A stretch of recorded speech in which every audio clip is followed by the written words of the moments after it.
so we're back here with David Bilka, financial educator, financial advisor, which I think all financial advisors are. If they're not an educator at heart, that's going to be tough, right? Because you have to teach people how to be financially successful. Some people it's natural, but that's rare. It's like you have to do the push-ups and the sit-ups to get in good shape, and the same is true of money. And I found it interesting, you brought me a couple of books that were meaningful to you. Mm-hmm. The first of which is The Millionaire Next Door, which I would say there are 3, maybe 4 books that changed my life. This is the first one. So I read this book, and I'll let you tell your part of the story. I read this book when I was 26 or 27 years old. I had just gotten married, and it 100% changed the way I view money. And the way I spent it, and the things that I thought were important that are no longer important.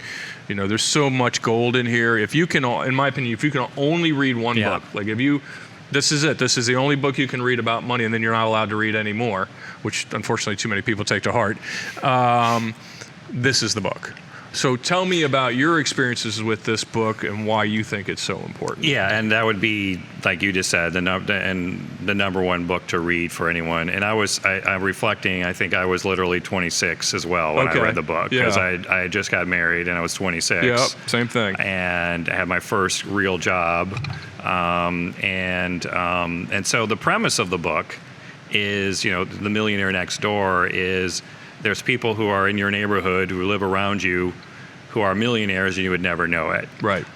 They drive Camrys, they don't drive Lexuses.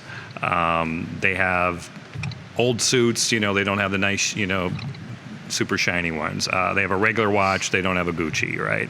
And so it's all about, it's pretty simple. It's basically, the formula is, people who are millionaires or silent millionaires, so to speak, they make a decent living. They're frugal but not cheap. Mm-hmm. They know where their money's going. They're mindful of spending, and they're very disciplined savers. It can be as simple as your 401k, Roth 401k. You're disciplined. You do as much as you can. If you have a working spouse, if you're both doing it, and that's how a lot of these millionaires became millionaires. You said something interesting there. You said frugal but not cheap. Can you expand on that? Yeah, so frugal is, again, you're mindful, you make smart decisions. So again, like the Millionaire Next Door would highlight someone who could have paid cash for a Lexus, but got, not a base model Camry, but got a little souped up Camry. Mm-hmm. Saved $25,000 with that decision. Mm-hmm. And invested that 25 in an appreciating asset rather than a depreciating asset. So the Millionaire Next Door prototypes are people who put their money in appreciating assets, mm-hmm. and they're a lot smarter with depreciating assets. And that's one of the big quotes of the book is there's a big difference between earning a lot and having, being, if you remember the correct phrase, it's like there's a difference between a high earner and someone who's actually wealthy. Yes. You remember what that phrase is? I don't. Big hat, no cattle. Okay, yeah. So yes, in Texas, there's people who have big hats, right? And they drive around in Cadillacs. Right. And sometimes they have giant ranches with 3,000 head of cattle on it. Sometimes there's a guy driving around with a big giant hat and a big old belt buckle, and he doesn't even have a ranch.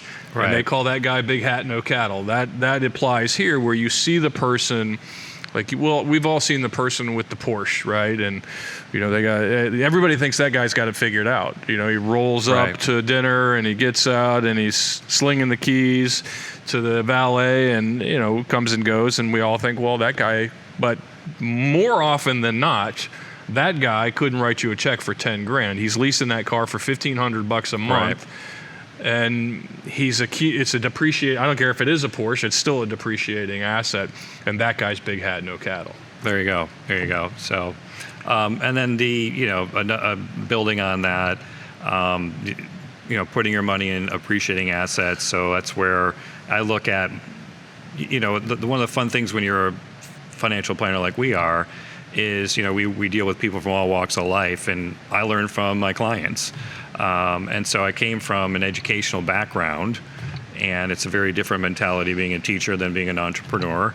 And so some of my more entrepreneurial clients, they had their money in three main places. One, they had it in the stock/bond market, kind of traditional investing, like most of us think about your 401ks, Roth 401ks, what have you, IRAs. They had their money in some kind of business ownership, if that was the case. Sure. And a lot of them also had their money in real estate, which are all appreciating assets, and whether rental properties, commercial properties, what have you. And so that's where when I talk to my former students or children, adult children, is again, put your depreciating assets are going to make you poor if you put too much money into them. And so the phrase is your money's working for you, and that's where you're putting in an appreciating asset. Well, I think also one of the things, and this actually comes from another book, Rich Dad Poor Dad, which was one of the top 4 or 5 books I've ever read. Talks about having your money work for you, and a lot of people don't really understand what that means. I think they just hear it and they think, I don't know, that's what rich people say. And while that's true to some degree, if you think about buying, even if it's just a stock or a mutual fund or a rental property, whatever it is, what you're looking for is, if you're 25 or 30 years old, is you want to buy something that in 10 years, not only is it worth more than you paid for it, in a sense you're saving that money, but also something that will send money back to you. I'll give a shout out to my friend Joe Farrar, mailbox money. You want something that's going to send a check. Now, I'm dating myself because nobody gets a check in the mail anymore. It's put in via wire or ACH through your bank account, automatic through the internets. But we want something that if we put 10,000, 15, 20, whatever the number is, in 10 years later, 20 years later, it starts sending us a check back. Ultimately, that's what smart people do. And they don't have to have a lot of money to do that. I have a friend who owns 10 or 20 rental properties now. And he does fine, but when he started out, he was struggling. But he said, I'm going to buy a house, I'm going to live in it for a year or two or whatever it was, fixed it up, and then he'd rent it to somebody. And he did that 5, 6, 7 times over, drove his wife crazy because they kept moving, but doesn't drive her crazy now that each one of those 10 rent checks is showing up in their mailbox every month. Right. Then another, I get this too. Hey, I got my first 401k, and I have a Roth 401k and a 401k. What's the difference? I explain the difference. Where do I put my money? And I can't.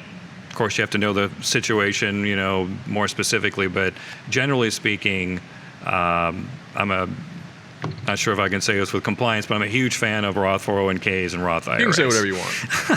They might not let us put it out, but you can say whatever you want. So, the advantage of a Roth 401k or a Roth IRA is, first of all, it's after-tax money, but then it grows tax-free. And then as long as you hold it for 5 years and you're 59 and a half or older, when you withdraw it, then you withdraw it tax-free. There's no more powerful vehicle out there. If a traditional 401k, you do get a tax break now. You do get tax deferral as it grows, but then it's all 100% taxable as income when you take it out. There's RMDs, required minimum distributions, another topic. But I got that question the other day. Hey, my son or daughter just got their first job. What are they making? It was like $50,000. Okay, congratulations to them. And they have a Roth 401k or 401k. What should they do? And I said, hey, look, I would put every penny into the Roth 401k, especially at their age. Yes, because the tax break they're going to get now is negligible. Pretty marginal. Yeah. Marginal, yeah.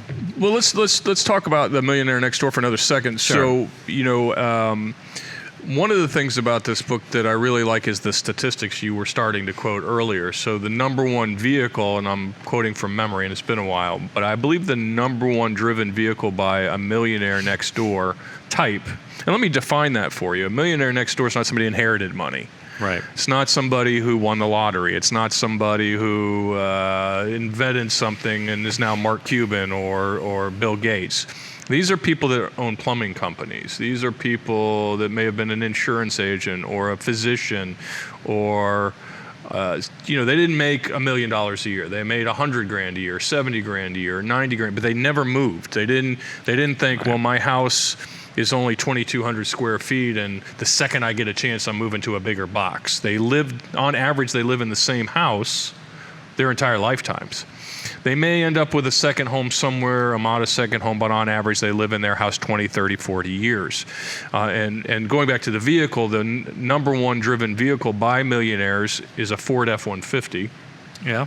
Number two is the Camry you mentioned, and I think a Ford Taurus, when the book was written, that may not be true anymore, but something like a Honda Accord or something like that is what you're going to see. And I believed that, I took that so much to heart that I've been driving F-150s ever since. Now I did get the fancy version, just to be fair. But and I drive a Camry. Hey, we put our money where our mouth is, which is often rare. So in the watch thing you mentioned, I think most of them have never spent more than $300 on a watch. Right. Most of them have never spent more than a few $100s, $400 or $500 on a suit.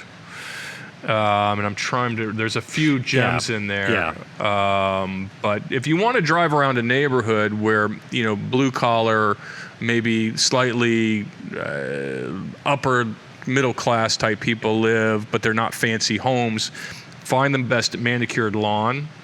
That is a sign of a millionaire next door. They take a lot of pride in their yards and their homes. And even though they're not living in a mansion, the home they live in is tight. So there are interesting characteristics about these people that you can find in this book. The other book you brought, and I'll really be interested because this is more esoteric than this book, is Win Friends and Influence People, which I think was written 1948, something like that. Possibly even before that, by Dale Carnegie. And this book was also one of my top 4 or 5 books that I've ever read. And I actually read this when I was 19. I read that when I was 48. Okay. So a year ago. I got a head start. So tell me why you think this book is important and how that meshes with the idea of saving money and being successful in business and otherwise. Just first, that was I always knew about the book because Warren Buffett always referred to the class. It was a class, and I guess. He appears to have some money. Yes. Yeah. So he said the most influential class he ever took in his life was this How to Win Friends and Influence People, and I think it was literally taught by Dale Carnegie at the time. Right. And so what I got out of the book was. One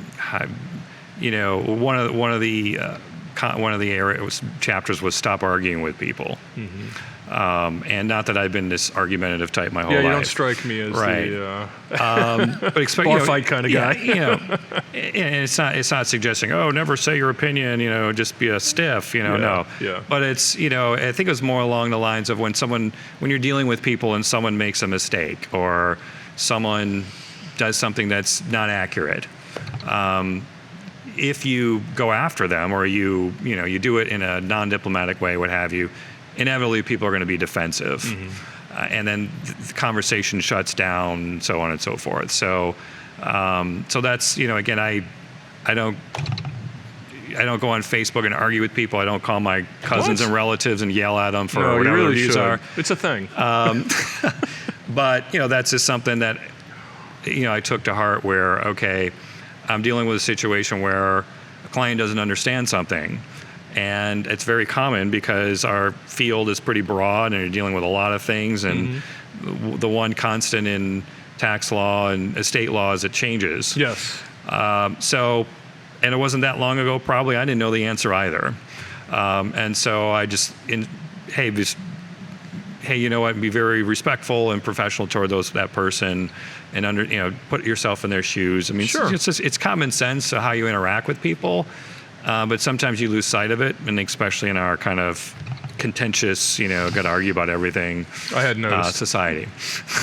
Well, there's a old saying, and I apologize for not remembering who to attribute this quote to, but some people are waiting to talk and some people are listening. Right. And you certainly want to be a person which is hard. It's hard to sometimes, I'm a little ADD, so if a squirrel runs by, there's a problem I don't know what you were talking about because that squirrel ran by. But it's not intentional. I try very hard to be an intentional listener. And I'm not always great at it, but I try really hard. And I think people, if they tried to listen first, 2 ears, 1 mouth kind of thing, I think that conversations, not only financial conversations, but conversations on the whole would go a lot better for people. And that's really the essence of this book. Right. Is to be a good listener and to seek friendship and thoughtful interaction first.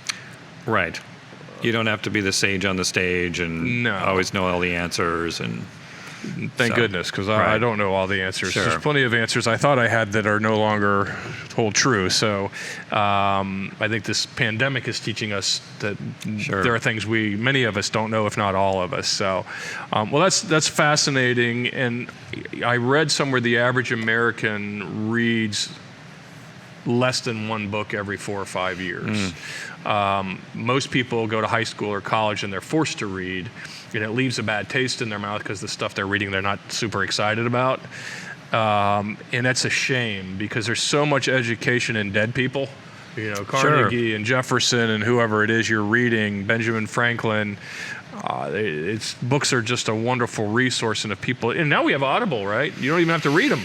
Sure. You can just listen to them. As a teacher, that makes him unhappy. He's like, oh, okay, fine. Need to have traditional books. Yeah, that's right. I need to touch it. Need to touch it.